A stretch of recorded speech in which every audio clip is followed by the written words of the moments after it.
Hello everyone, this is Kyle from Refinery Pass. I wanted to share a clip from a safety course we created. If you want to take the full course and receive a certificate of completion, you can use the link in the description to find the course on our website. If you like the course but need something a little more custom created for you, send me an email at kyle@refinerypass.com. Hope you enjoy this little sample. Review the different types of extinguishers and describe how to use them to fight a fire in your workplace safely and effectively. Now let's begin by talking about how fires burn in the first place. Fire extinguishers are designed to extinguish small fires before they grow out of control. But putting out fires with an extinguisher isn't always easy, and it can be dangerous if you go about it the wrong way. Knowing what causes things to burn is helpful in using an extinguisher effectively. Oxygen, heat, and fuel are frequently referred to as the fire triangle. Add the fourth element, the chemical reaction, and you have a fire tetrahedron. Remember to take any of these four things away, and you will not have a fire, or the fire will be extinguished. Let's talk about each of these elements. Fuel can be any material that will burn, including combustible solids, such as wood, paper, cardboard, and even some metals. Flammable and combustible liquids include gasoline, toluene, some solvents, and even cleaning solutions.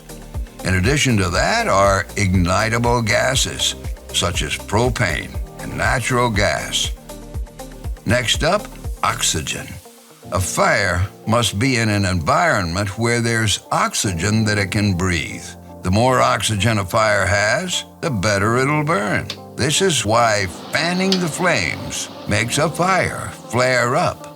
The third element a fire needs is heat, a source of ignition such as a match or an electric spark that lights it and keeps it burning.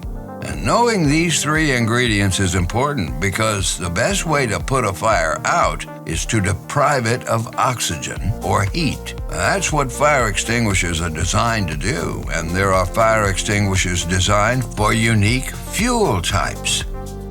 Before moving on to how to extinguish fires using extinguishers, let's discuss the classes of fires. Though they may look more or less the same, not all fires are alike. The types of burning materials and the fire's location determine how they'll behave and how you should put them out. Fire extinguishers work by applying substances known as fire retardants. They can cool a fire deprived of oxygen in a process known as smothering the fire, or they can do both. However, using the wrong type of retardant on fire can worsen a bad situation. For example, an air-pressurized water extinguisher will do a great job of putting out burning cardboard, but using a water extinguisher on burning liquids will only spread the fire further. And because water conducts electricity, well, you wouldn't want to use it on a fire that's burning in or around electrical equipment, because someone could then be electrocuted.